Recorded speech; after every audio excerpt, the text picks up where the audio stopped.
I'm Vanessa Macdonald. I'm a member of the Dinant Helwa Council, but I'm here in my personal capacity in the sense that I'm going to try and be as fair to everyone as possible. I think that given that we've only got an hour or so to discuss this, I'd like to have a couple of different aspects which we will discuss, and you will be able to comment on each of these different aspects. The first one being that what basically we've heard Tara say. There were problems with the technical provisions which have been led to misinterpretations, let's call it that, over the last 9 years. Could they not achieve the right solution? We'll then go to why is there so much suspicion of the PA motives? Are we right to worry about this?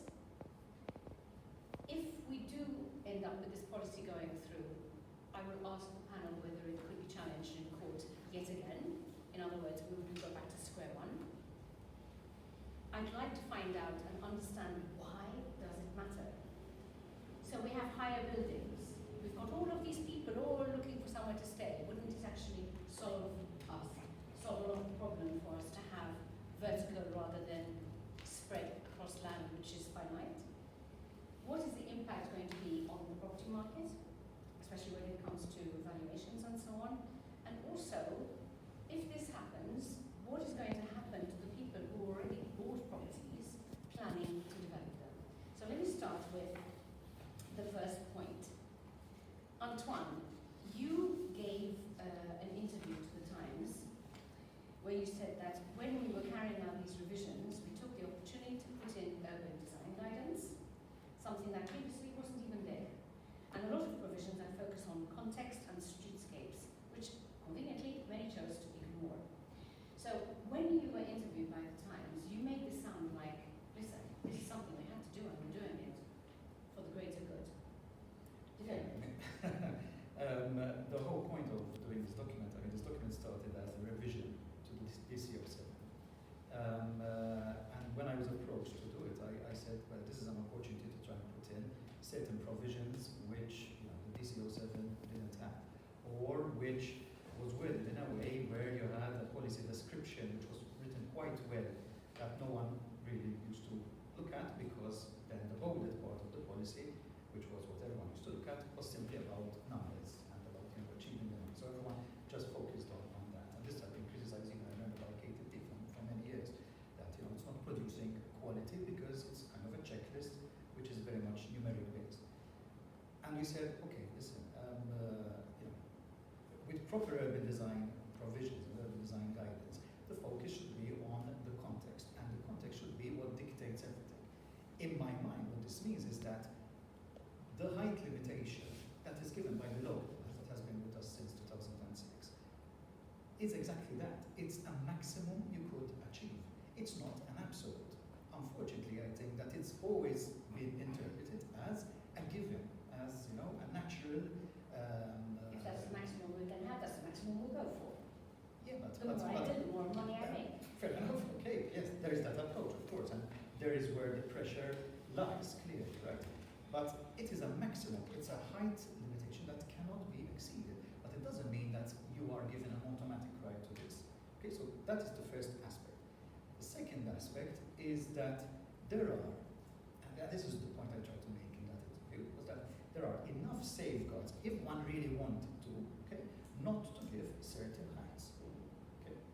Now, the heights exercise when we did the DC15 was primarily aimed at, first of all, eliminating the semi-basement and giving it a floor.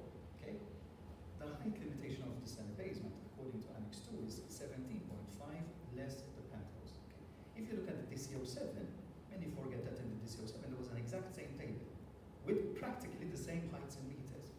The 3 plus semi-basement in the DCO7 was 14 meters, this street facade. We did it 14.1, but it's 10 centimeters, right? So it is primarily that. In fact, when I had calculated, I remember calculating 3 plus basement, one was not able to do 4 floors with 3 plus basement. What happened then was, of course, was that the sanitary law was revised. The interpretation was, as long as I don't go below the sanitary law, I can fit it in.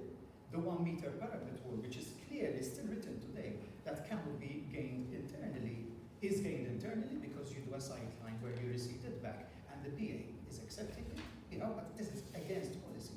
The policy clearly says that you set back according to the sightline, depending on the street width. Does anyone take note of that? Absolutely not. It also says that in UCAs you have to do height to width ratio calculations. Does anyone do height to width ratio calculations? Not the architects, not the planning officers, and not the decision makers demand it.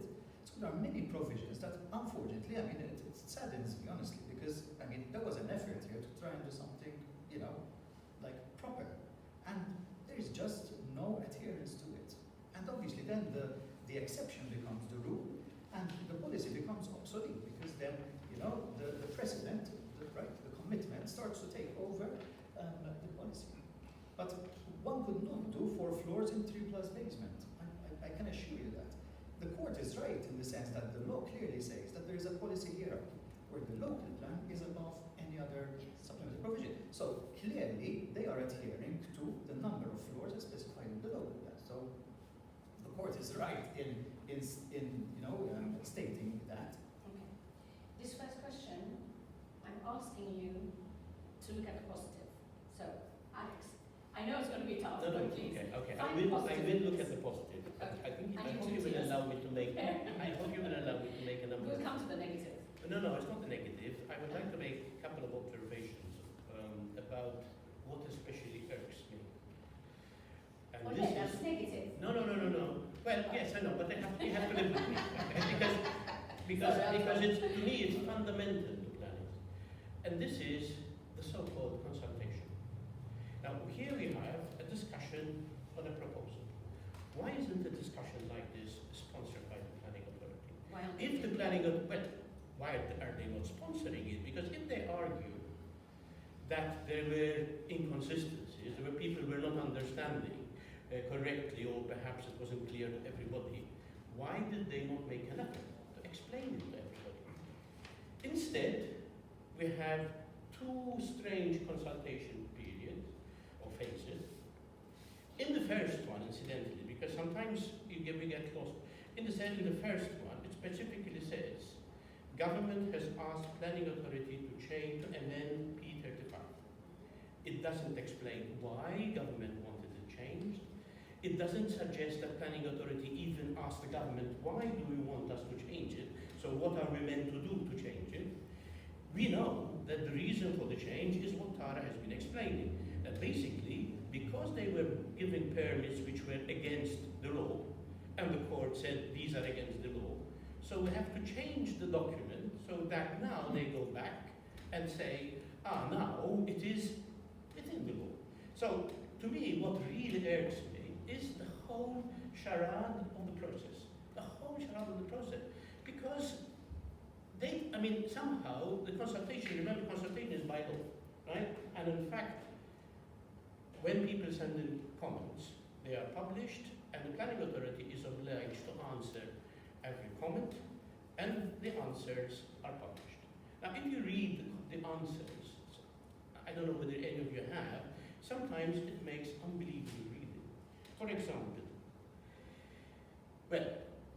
Antoine has talked about the situation when DC-15 Annex 2 were prepared, and then 6 months after DC-15, sanitary law was changed, or sanitary provisions were changed. And they quote to say, Sorry, just to explain. That means the height the minimum height floor to floor, from okay? floor to ceiling. But- yeah. Which is low. Which is low. Okay, so instead, you have the same height, but you can fit in more floors in. And of course, this is interpreted by the planning authority as no change, we have the height and there remains the height. So the fact that there are more people living, for them is relevant. They actually say in the answers to the comments that density is not an issue that we're discussing with this amendment. They actually say that traffic is not an issue that we're discussing.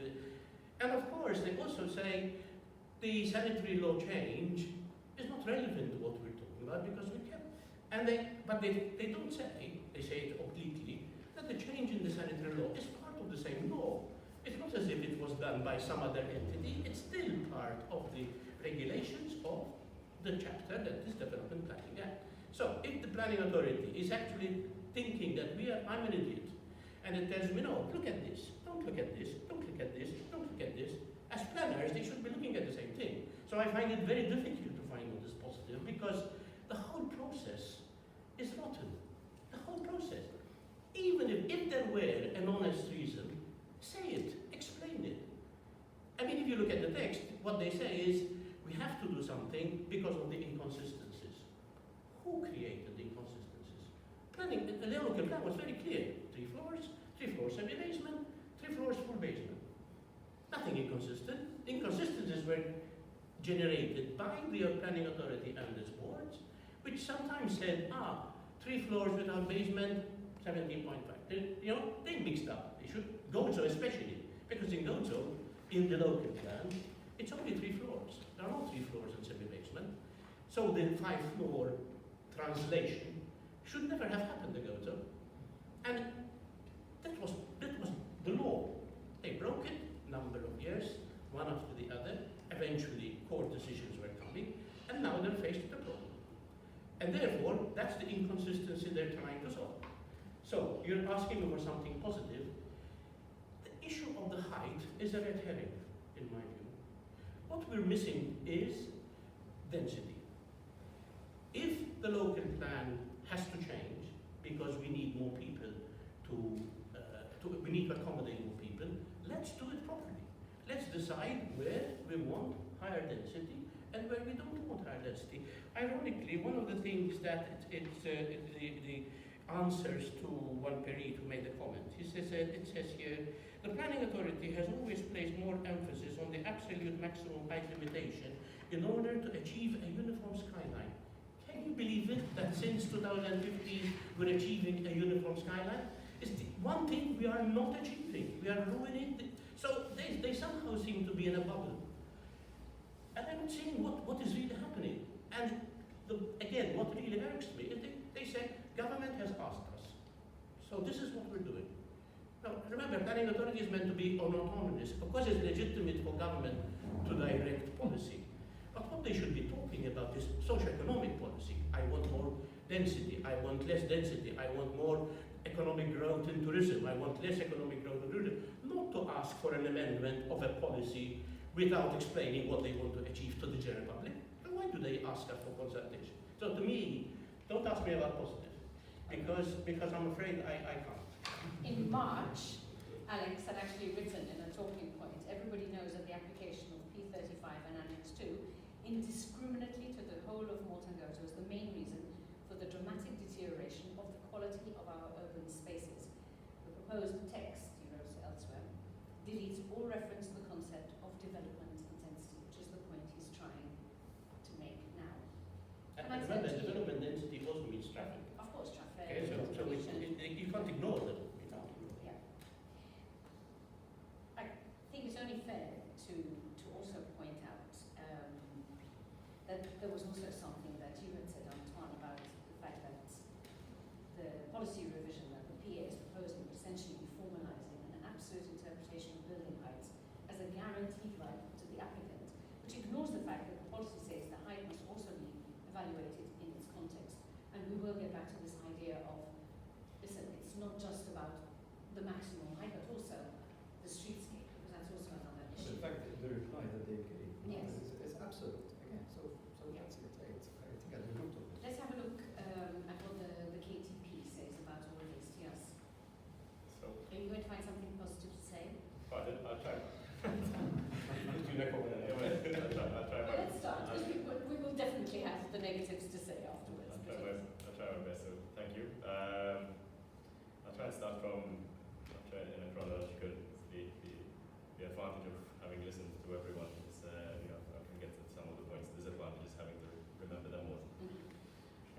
So I think, starting from what Tara said, I think the problem, and which was also touched upon, is larger than 9 years, even though it's been exacerbated in the past 9 years, which is the, touching on what Antoine and Professor Torpiano referred to, was your right.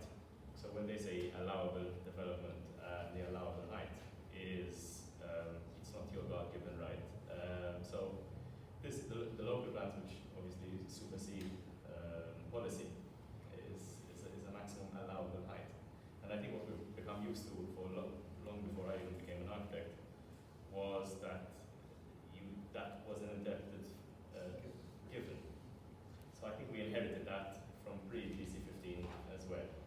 and I think what happened beyond that further compounded it. Now, obviously, the fact that we're discussing, we've reached the point now where we're discussing individual words that are defining our landscape shows the problem we've reached. Where it's a nuance, where it's up to or maximum allowable, as opposed to, we're getting lost in small words. When I think the most I think we can all agree upon is that ultimately what I think development control policies is something that we need to shift away from. Now, you asked me for something small that's positive. There is one small positive, which I believe they've mentioned in the last for the facades higher than 17.5. But obviously this is based on law. But they did make a stress. There is a stress determined on the basis of sanitary law and other provisions of the proposed policy document, which in our at least in Kamra's interpretation means that we're hoping that this, even though it sounds that there could be profound change, we're hoping that they're still planning on looking at a context-driven approach for the safeguards Antoine himself mentioned that were within the DC. So let's say we are cautiously optimistic that there's still a window of opportunity and goodwill for it to be interpreted in the correct manner. But yes, back to Antoine, because in the Times of Malta you said, I don't think it's a good idea that we're squashing in as many floors as possible right at the threshold of sanitary standards. He said, adding that it flies in the face of the principles of sustainable development. Yeah, there was, I meant, of course, the journalist who replaced, not the full Okay. context of it. But actually, the context was exactly what Alex was saying, Yeah. in the sense that we need strategic planning, right? And this is the problem. Because I think that density can be planned for. Density is not a bad thing. We equate sometimes density to overcrowding, but actually the compact city is about high density. But there is the so-called, Alport called it the urban DMA, which I love as a concept because it's about high density, but also a good mix and good accessibility. I mean, high density in a car-centric environment is obviously congestion. High density gives you the economies of scale to be able to have mass mobility strategies. If there is a drive for that, but there is no drive. There is no drive from the very top, where politicians say we have no intention of deterring car usage, right? Right down to the authority that is not planning strategically for the future. This is the whole problem. This is Because we haven't ended up I agree with we that. haven't ended up with high rises. We've ended up with pencil buildings in two-story We have streetscapes. Yes. We have applied the same policy everywhere. So Which in fairness, the local plan did in the first instance because the indiscriminate approach was the local plan. Yeah, but- It said 3+ basement or 3+ semi-basement practically everywhere. Just let's yes face and it. no, because there were areas which were 2 floors, or 3 floors, or 3 Oh, yes, okay, Okay, I'm saying outside the but what I'm trying to say, remember when the local plans were prepared, there was a certain density in mind, there was a certain population in mind. If that has changed, I accept, I think Kamra is very right. We can design for higher density, but let's decide to do so. And let's decide to say where we want the higher density. We're in Valletta now. All of the buildings here are 7, 8 floors. It's not designed like that. It had a population of 25,000, 27,000, not all of them in good quality condition. But it was livable. When, of course, transport issues, accessibility changed, then that was no longer feasible. You can design high density. You can even design high density, medium rise. So it's not even one, it doesn't even equate the other. The problem is the wishy-washiness of what we're doing. And it seems to be centered around, and I've talked to politicians about this, and they express this. It's the right of somebody who owns a 2-story house to build a 5-story apartment.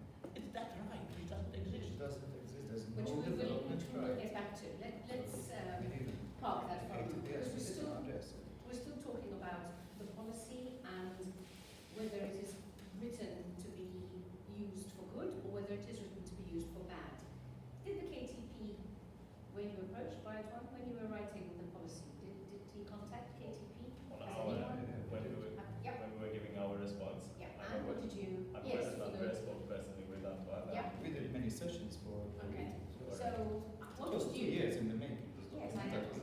Yeah, I don't think you wrote it up over breakfast. Are we But referring what to? would you have done with the, would you have changed any wording? Because it's all very well and good for us to criticise the way it could be misused.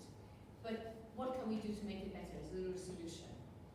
Kamra's position is quite Sorry, firm. my asking this Oh, on no, that's behalf good, of of Mal. course. Kamra's position is quite firm.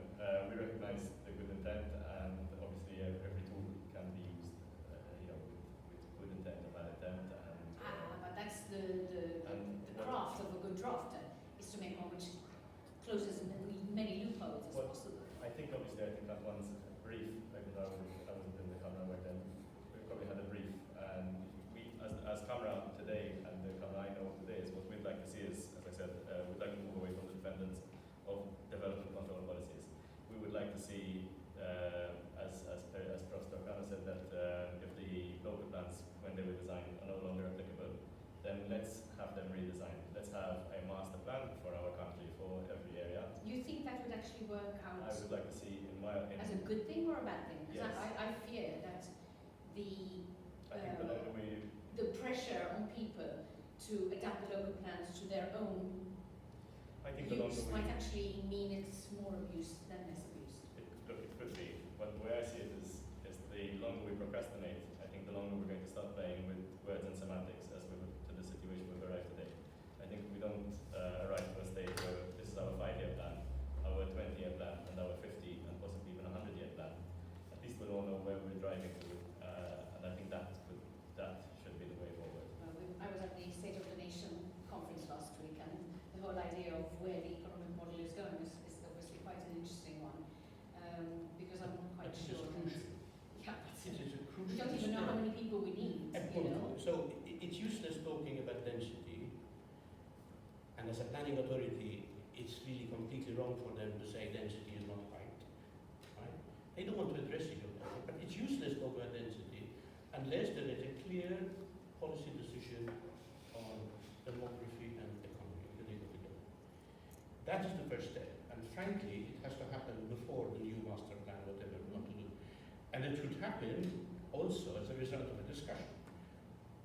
And also, when you have consultation, in my view, you should offer the public options, alternatives. So, here they say, we are proposing to do this. They haven't even told us, what if you don't do this? What is the inconsistency that you are finding that you need to resolve? Remember, the stage 1 consultation was actually crafted in a way to say, we have to intend to do this. What do you think? This was basically, some people asked, it's a bit too generic. Can we have a bit more detail about what you're asking us to comment about? And the answer was, this phase of the consultation is necessarily generic. So what am I meant to say? Okay, so then they went to the second phase, when they tell us, this is what we're going to do, because government has asked us. But what are you trying to achieve? So how can we criticize the objective if we don't even know what it is? How can we criticize what the effect, how do we know what the effect is? I don't know what the effect is going to be. Because the bottom line is, what is the intention? You talked about good faith, bad faith. What is the real intention? Why do this and not be clear with the public what you want to do? I fear it's because they want to solve, I'm blunt, they want to solve the Joseph Portelli problems and similar in Gozo and elsewhere. That's all. Because that's the only place where there was this inconsistency. Of course, the developer went to the politician and said, hey, I thought I could build 5 floors. Now the court has told me that I could only have built 1 floor less, and therefore what are you going to do about it? There was an inconsistency in the policy, and the government said, okay, we'll arrange it, instead of telling him, sorry, that was very clear from the very beginning. Okay, that was actually going to be the next part of what I'd like to discuss. As at today, the policy is still a proposal, but let's say it was confirmed. What would the court do if this were challenged?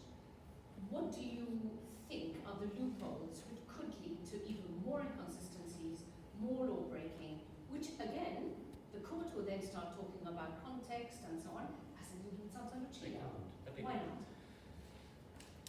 Why Well, were there loopholes hold on a which the minute, court but flagged? remember, Landmark judgments. it's true, Vanessa, it's true. But what you're saying is that for every application, we have to go to court. Because the bottom line is, when you have consultation, you have to go to court. And the government said, okay, we'll arrange it, instead of telling him, sorry, that was very clear from the very beginning. Okay, that was actually going to be the next part of what I'd like to discuss. As at today, the policy is still a proposal, but let's say it became Because in plan, I mean, me and Tara and Joanna spent some time meeting the CEO of Planning Authority every month. And during that period, there was this decision, Santa Lucia, and the court decision, and we told him, okay, now the court have made it clear that what you have been doing is wrong. Will you instruct your boards to tell them, listen, hold on a minute, what you are deciding was wrong. You're making the wrong interpretation. None of this happened. On the contrary, they went and tried now to bypass the court decision. I don't know what the court will say, but I don't want to think about that. No, but I don't want to think about that, because what that means is, again, yet again, NGOs, voluntary work, begging for money to go to court to fight each and every application. Because if a decision is taken in one case, don't think that is going to be applied to the other one. They lost Santa Lucia, but it was Exactly. So somebody to else still me, went and filed a second. yeah, that is why I said I don't Similar find anything positive, irrespective of what the Kamra says, but because the whole thing is so opaque, and it's deliberately opaque. Deliberately opaque. Matias, what do you think? Will this new proposal, if it goes through, increase or decrease opacity? So, no, I think we remain in the same situation, even and Kamra's response to this is in fact the same. We can't see it changing a court decision. So if this went up to court, we believe that the court would have the same outcome, because the local plan supersedes policy. And that's the hierarchy. And that's the hierarchy that should be, obviously, process frustrations are correct so far. There was one thing that you yourself touched upon earlier, which is something maybe it would be coming from a better place. I don't want to be the devil's advocate by any means, but a certain degree of certainty of outcome wouldn't be amiss in, let's say, you mentioned property valuations, or obviously not to the detriment of our townscapes and our identity and our culture. So I think the art, whoever manages this, is in striking a balance between a certain an amount of certainty of outcome and the safeguard of our identity and culture. And we say that, and I say that obviously with extreme caution, because people invest heavily, even, and not just major developers, in a certain amount of speculation, if nothing else, if it weren't speculation, if just on, can I have this posh room? A lot of money goes in, even if it's just, let's say, on the simplest of the applications, somebody has had an extra child, a child, and they just want an additional room. There is an amount, there should be, or at least based on some common sense and good sense, some expectancy, what you should achieve. Obviously, as we said, nothing's been given, and that requires a bit of an overhaul in how we think, a better understanding of even how context is even perceived. There's a massive, always the talk about blank party walls, and in my opinion, context is so much more than a blank party wall, but we seem to have almost got stuck on that web. There's many more things that I think ruin or make better a townscape. Yes, in fact, you've been trying to push for more aesthetic guidelines for many years. One moment, because in the feedback, I mean, when I said we're not lawyers and we can't really anticipate what the court will do. However, Alex Torpiano, who's a commissioner for the environment and planning at the Office of the Ombudsman, which rules on these things, said, while acknowledging that the increase in the number of residents involved calls for a vertical extension, pending their review, the local plans should be rigorously respected. Only proposals that fully satisfy the development planning law are approved as a proper and equitable solution to all. He made the point as well that the visual eye is accustomed to viewing a number of floors rather than the metric dimensions.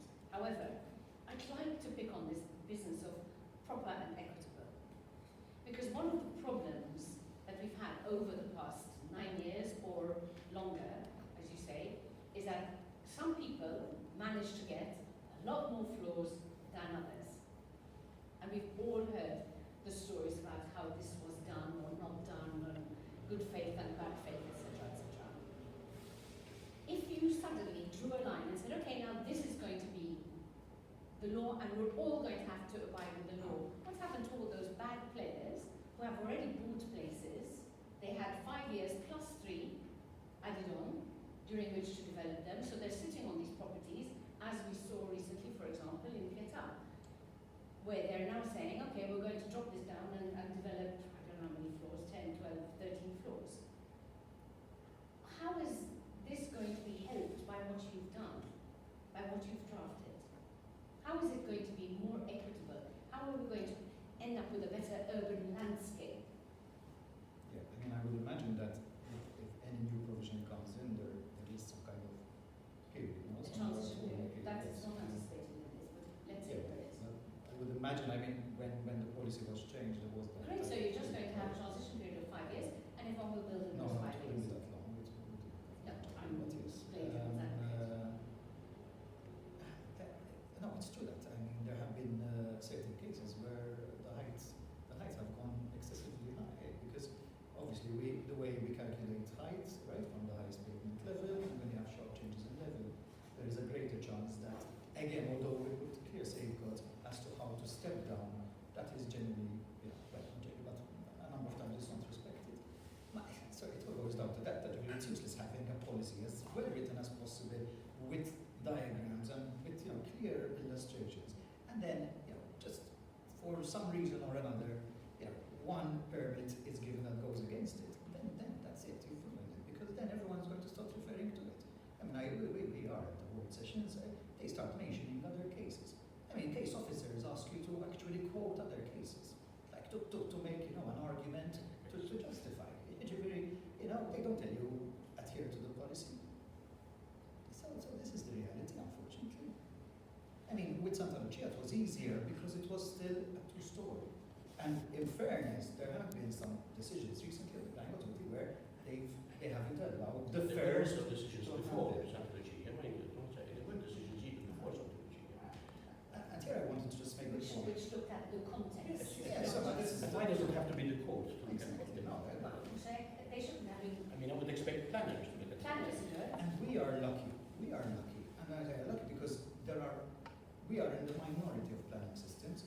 We have a discretionary planning system, so although we have the policy, the law gives the faculty to the decision makers to apply material considerations to go against policy if justified. So this further reinforces the fact that one does not need to rely to the maximum as an absolute, because one can be justified.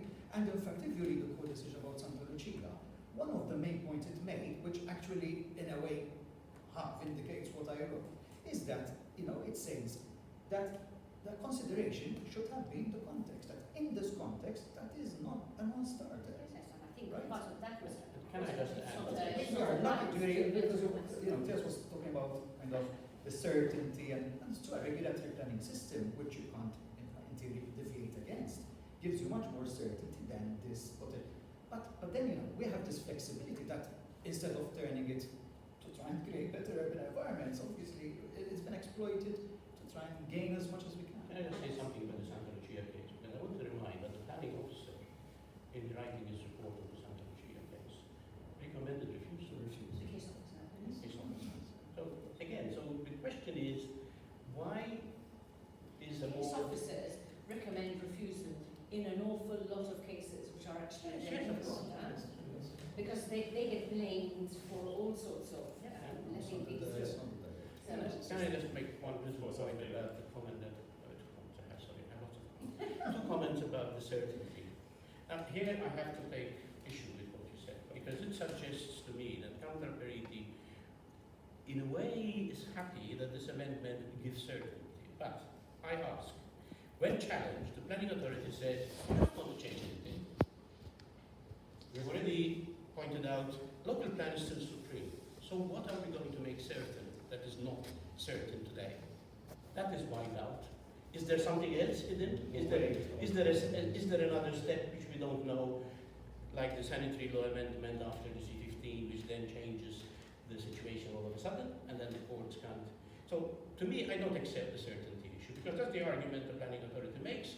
And if it is true that they're going all through this hassle to change nothing, because that's what they say, then I really say mandosciamo, you're wasting time, and yet they say, by doing nothing, we're going to remove uncertainty. So frankly, that is, to me, a non-argument. Yes. I'd like to come back to the Yeah, issue of okay. context, however, because Antoine correctly... But we give Tias a chance to reply to Yes, this, okay. Don't forget. I will not deny him that, don't worry. Context. Context, Antoine correctly says streetscape. Now, I want to say something about how planning authority interpreted context. Incidentally, context is also related to commitment, because commitment is also used a lot when a recommendation for refusal is overturned, because the street is commitment. There is a definition of commitment in the law, incidentally. Now, what the planning authority was doing, and it was actually instructing architects, was telling them, look, when you apply on the streetscape, draw a line which represents the maximum height limitation that the DCT 15 gives you. And that we will call commitment. And then obviously, I know a street which is one road parallel to where I live in Lea, which is all 2-3-story houses, where the street went up 5 stories. Why? And I looked at the application, and he was literally asked by the planning authority to draw the streetscape, which was all 2 floors, plus penthouse on them. And then draw a line 2 floors up and say this is committed. And incidentally, that is not only wrong planning and the wrong interpretation of commitment, but even the courts have said so. And yet, when we talk to the planning authority, they listen, this interpretation of commitment is wrong. It's illegal. Change it. Give instructions to your committee not to take notice of this. Not ask it, they That actually would ask actually it. a better thing for them to do if they want certainty. So it's difficult to apply context if you then mix up context with commitment, and commitment is a hypothetical permit that is going to, because it may be allowed, that's not commitment, and it's defined in the law, and that's what frustrates me. It's defined in the law what So commitment is. basically, if we wanted to change this law and make it really clear, has Anton done such a terrible job of it? No. If we wanted to apply DC-15 properly, all it requires is a change of heart. Is a determination to use DC-15 to protect the urban design, not to find a loophole. There are bad people out there, they don't want to do Yeah, this, Alex. but they ask you for permission, no? They ask the authority for permission. They're bad people. They ask you for permission. If you identify, if these are not stupid people on the boards, no? If they instead of thinking, how on earth am I going to give them the permit? You see, which policy? You mentioned, planning officer telling you, find me a case study so that we can quote it. Instead of encouraging people to get a permit, by all these maneuvers, say, sorry, in the street, it's all 2 floors. So the context is what it is. So you can This is the apply it. certainty that people want.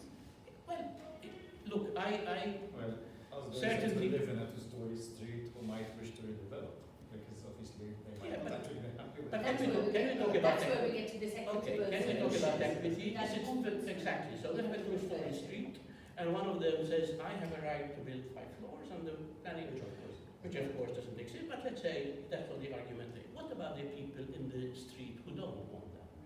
Is it fair on them? Is it fair?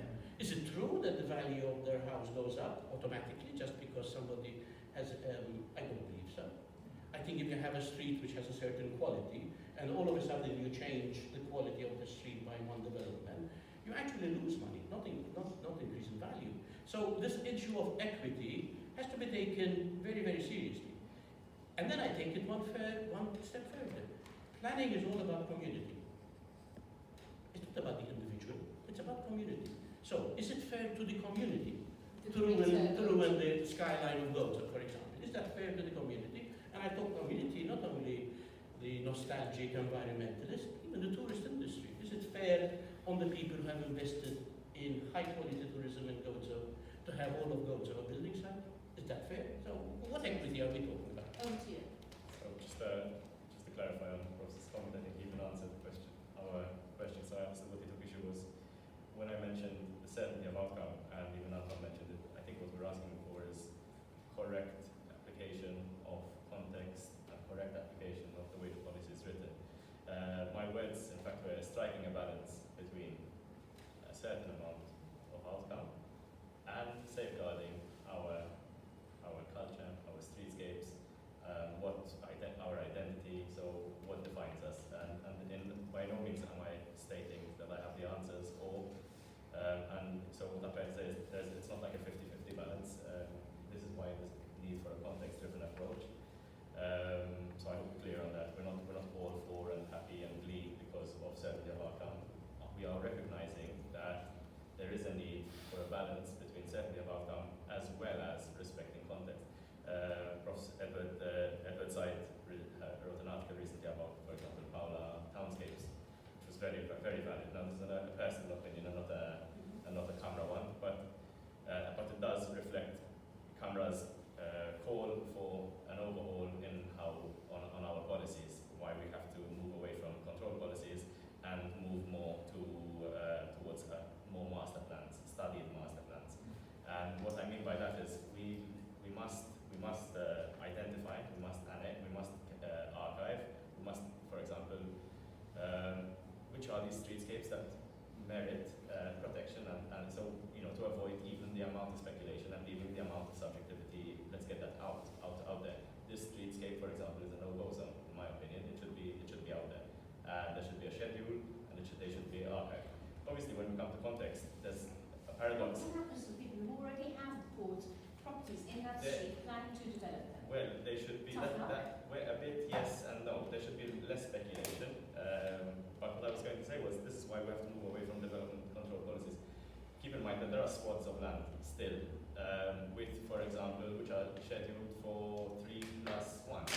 Now the context right now is arable land or Garib, and there's still plots. What is the context? So do we stay at 0, or do we go to 3+1, or do we apply 5 throughout so it's important to move away from.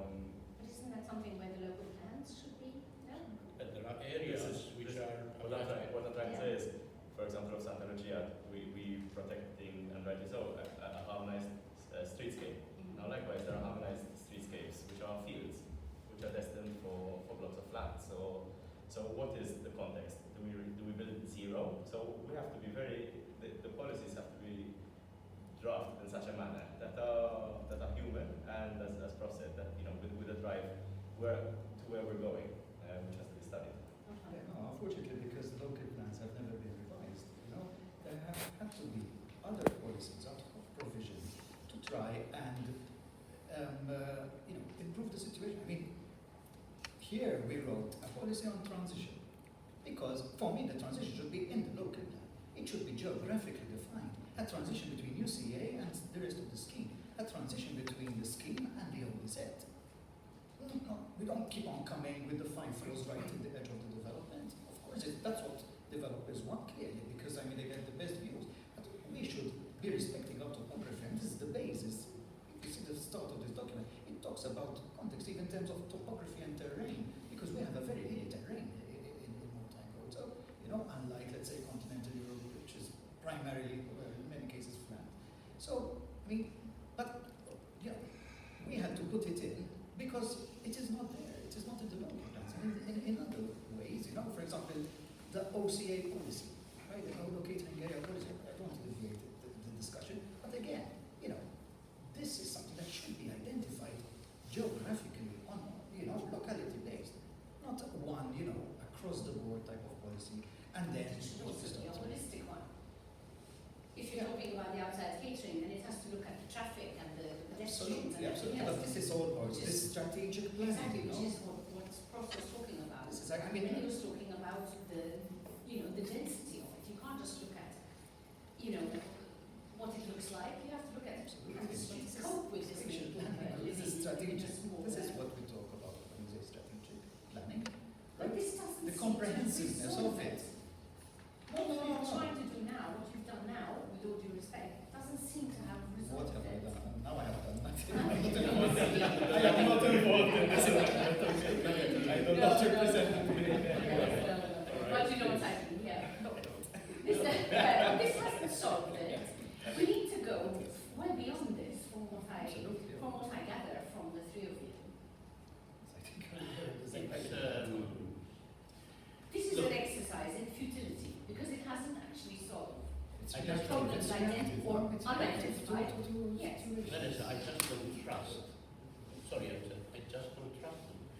It may But appear they're not to here. be, yeah, Let us it may appear repeat to be an again, exercise. please invite the planning It authority. may be an exercise in futility, but then I asked why don't they made the Annex 2, and then 6 months later they followed it by a change in the minimum height. So basically what we're going to do is we're going to see I don't know. I don't know. Because if it is as it is the now, 5-story ones and remains as now it is, retroactive. local plan is still supreme, so I don't see where the certainty is gained. I don't see it. But I fear that there is something else which we're not seeing. Yes, anything else to add?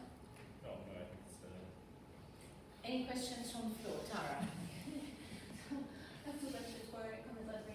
Can you hear this? Do we need the microphone? Sure. Martin? I have two questions for Commissaire. So the first one is that you're saying that there is this, will to ensure the protection of heritage in our context and our streetscapes. Okay, positive. And do you realize the streets will be most affected by this policy change? Because actually, they're all historic ones. So basically, in Malta, it's places like Fleur-de-Lis. Do you think Fleur-de-Lis was developed well these past 9 years? I think Fleur-de-Lis looks terrible now, unfortunately. So the reason that Fleur-de-Lis looks bad is specifically because the planning authority has been approving 5-story developments on that street, despite the fact that it is 3+ basement. So according to the court judgment, it should not have been developed as it has been developed these 9 years. This policy change will, allow that to continue. There are others, so other areas in Hamrun, other areas, and basically all these streets in our townscapes, townhouses from the early 20th century will be ruined, probably, or continue to be ruined. So, yes, that's my first question. And my second is, sorry, I didn't pick up on the question. the question is, how do you feel then that this policy change, so on one hand you're saying that the Kamra is in favor of protecting heritage, on the other hand, Kamra is in favor of this policy change, and I see a contradiction in that. No, we never said we're in favor. There wasn't an opposition to it because it allows certainty, right? And certainty being that you can get 5 floors on areas that are townhouses. Or just so we are so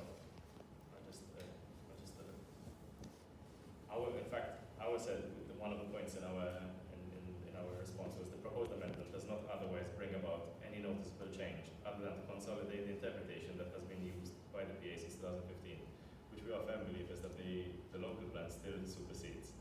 Now to answer your question on Santa Venera, and yes, we're fully in agreement that these should not be ruined or touched, and our call goes beyond this. Kamra wants to move, wants to move beyond prescriptive policies, and we are all for context-driven approaches. In fact, I feel that if nothing else, the DC-15, even though it is a departure point for better discussion, I think we'll all agree that if we keep trying to patchwork, what we're trying to do is we're trying to make good for the local plans which were ultimately released in 2006, but designed well before that, and our national landscape and even the humanscape has changed so dramatically since then that I believe it is no longer applicable. So I think we have to move beyond the cosmetic, which is policy interpretation and nuances, and move towards act, which is our Kamra's final conclusion, which is what we do need is a national strategy, a short term, a medium, and a long term. Antoine mentioned transitions, for example, and which are good if you look at an individual street, but I don't feel that it would solve. It's a good measure because obviously I think it stops the hemorrhage maybe of townscapes, if that's a good way of putting it, but it doesn't solve how do we want our towns to look like in the future. So we will have better transitions, we will have less, but it doesn't solve what Kamra's trying to say is we need new studied master plans made by planners, with these things he said in mind. You've mentioned a few streetscapes that are to mind to heart personally, not necessarily to Kamra because we never discussed that, but yes, they need to be at the start having an inventory of streetscapes and townscapes that require and merit protection beyond just a building, but more so a context. I think obviously we've seen a big drive in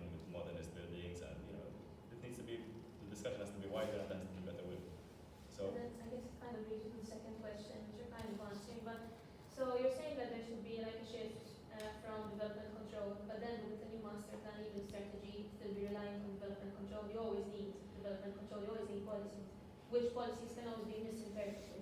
So then I think those ends up being, yes, what matters is, where it comes from. So, DC-15 would be good if politicians wanted it to be good, or people who applied it wanted it to be good. Yes, so everything can be used, as good or as bad as you want to. I still think it doesn't. I hope it doesn't make us lose faith in the fact that we do need a master plan that is different to the one we needed 20, 30 years ago. When our nation has changed so much, our needs have changed so much, our aspirations have, and I hope we want to evolve, we want to be better, and so I think. We think that a new master plan is beneficial. We can't do away with control policies, but I think we could shift, the dependency and move, much more away from, 1 meter balcony, and all these prescriptive policies. On that one with Kamra, the Kamra also took the opportunity to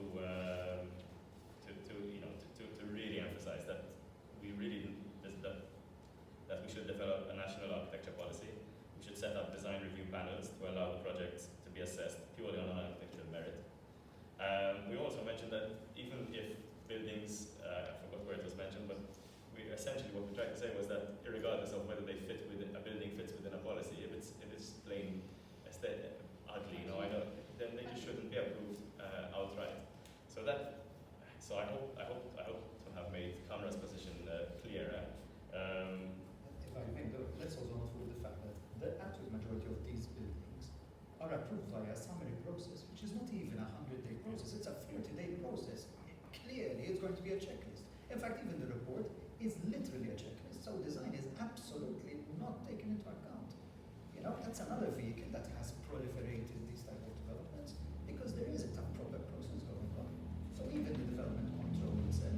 There was a gentleman who had a question here, please, just very quickly, because we need to wrap up at 1:15. No, not you, Matthew. No. There's a gentleman down here, and then Okay. to you, Joanna, and then here. My opinion, I'm not technical. I'm a member of DNR, just joined, and a member of Slema Residents Association. I'm 78 years. I've seen Slema, Malta, the whole of Malta change, unfortunately for the worse. And we keep discussing policies, we keep discussing boom, boom, boom, boom, boom, and things keep going for the worse. I haven't seen any positive change. I'm really disillusioned in my own country. No wonder people are running away. And people are complaining about this. I think, honestly, we are putting the cart before the horse. What we actually need before starting to make all these changes is a carrying capacity study for the entire island to see where we're going. We need a vision. Unless we need a vision, we cannot set our objectives. And our objectives we can only set through a proper study. What can the country take? Apart from that, okay, the only vision that there is, apparently, from what I can deduct, is money. We want to be rich. We want to be rich. And we want to be richer. And the richest are want to be richest. This is the wrong philosophy. I honestly believe that all these issues, I'm not talking about technicalities. Malta is ruined. So the first issue that you have to look at is how to try to compensate for all the mistakes that have been done. Unfortunately, now Gozo, it's the turn of Gozo, and Comino as well. So this is my opinion.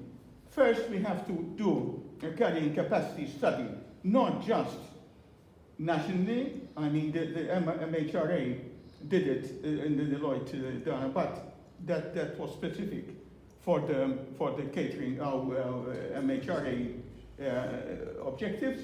But I think we have to go well beyond that and make it has to be national and then broken down, like Slema, for example. They keep building. There's already the density, 25,000 people living in 1.3 square kilometers. Where would a policy like this lead us? before going forward. Thank you. Behind you, here. You okay? Joanna? And then we'll take the other question, and then we'll answer all in one go, please, because we're out of time. It's quite disappointing that there is nobody from planning authority. It's also quite telling. So the questions which are going through my head are, do they have nothing to say? Do they not want to speak to the people in the panel? Is there something to hide, which may be the case? Are they also, though, not appointed with our taxpayers' money to plan and to create a vision? They have a responsibility. They are abdicating from their responsibility to design a solution for what is, quite frankly, a mess. The only person who has said a few sound bites which make me feel, I wonder if we had to put him on a panel together with some other politicians, is Clyde Caruana, the Minister of Finance, who in his recent interview, I believe it was last Sunday, has spoken about a vision, a plan. Now, we all understand that the economic triggers here, putting it crudely, immissul but tan-nies, will perhaps link in people's heads the change to Annex 2, to DC-15, these changes in policy to what they are investing in. Because I keep turning around, seeing contractors, developers who want to spend a huge amount of money on developing another 40 flats or 60 flats or 80 flats. And I think, do they not worry that nobody is going to buy these flats?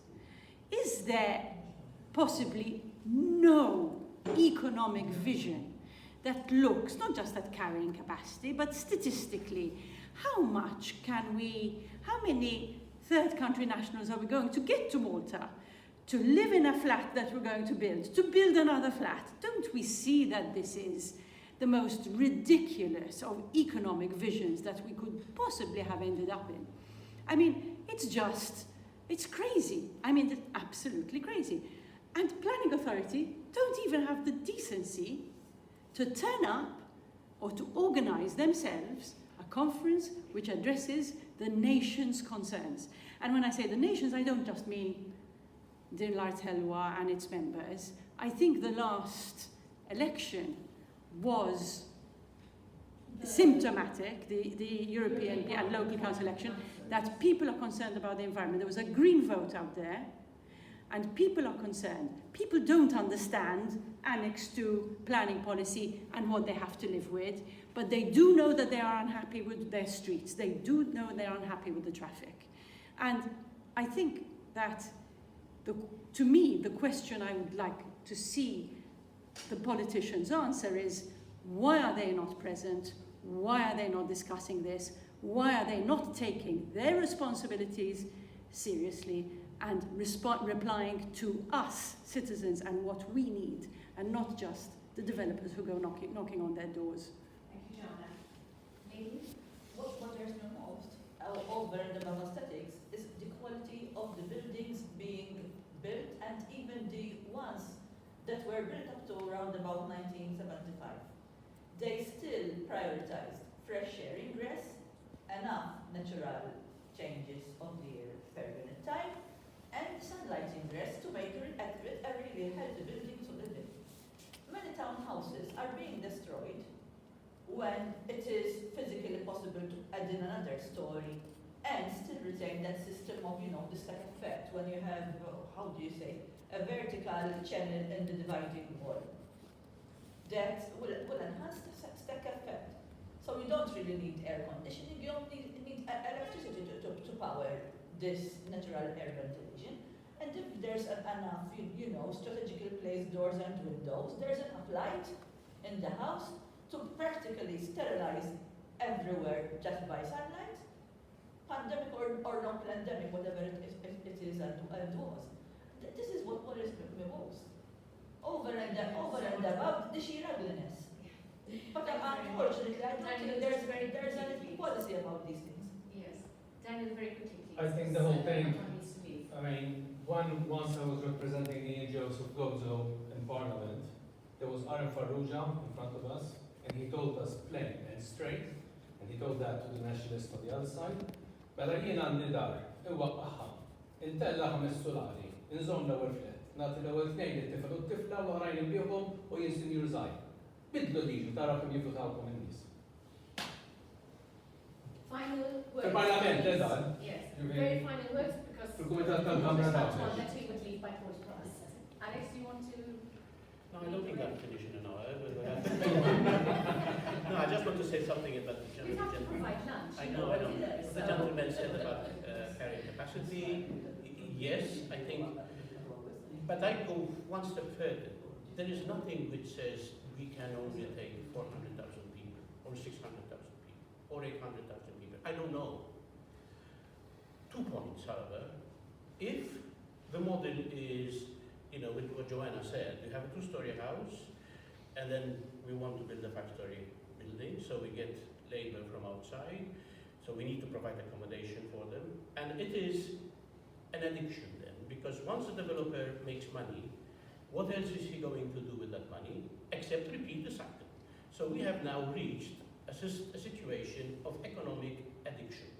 And what the minister says in reality, and frankly he's not the first minister, even Dino Sanch used to say this, because it's extremely dangerous for a country to focus its economy on the building industry, especially on an island which maybe the ceiling is not 600,000, maybe it's not 800,000, but surely there's some ceiling somewhere.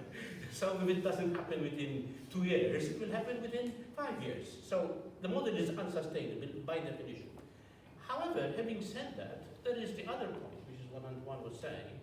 If you decide that we do need 600,000 people because there are parts of the economy which depend on imported labor, and let's face it, most of our health system now, looking after old people, most of our public transport system depends on, if that is what we require, fine, let's plan for it. Not simply say, yes, then you have whatever, Safi, build another 3 floors, and then you go to Abba and build another 3 floors, and then Ala and build another floor.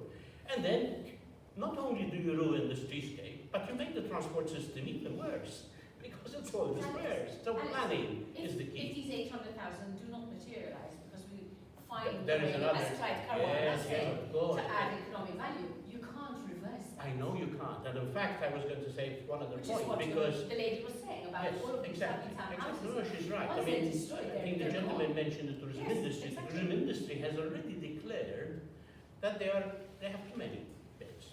Okay. Or rather, they haven't said so. They said, we need 4 million tourists to fill the beds that we have. The same week that, last week there was Alan Ward of the airport saying that the airport is already. Yeah, okay. So then you have to decide. But again, it's a question of the political decision. Yeah. What do you want? Incidentally, we've had an increase in the number of tourists over previous years, but they spent less. So we've had more tourists, and they've actually given us more money. So, the rational answer would be, why don't we have less, give them more quality? I had I had a family of friends this week, and we took them to Kamra. Lovely place.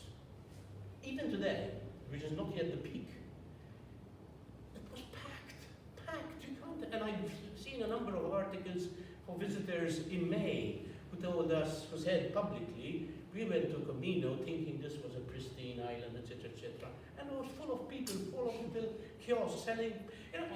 So we have a vision of a quality tourism with one hand, and on the other hand, we just ruin it.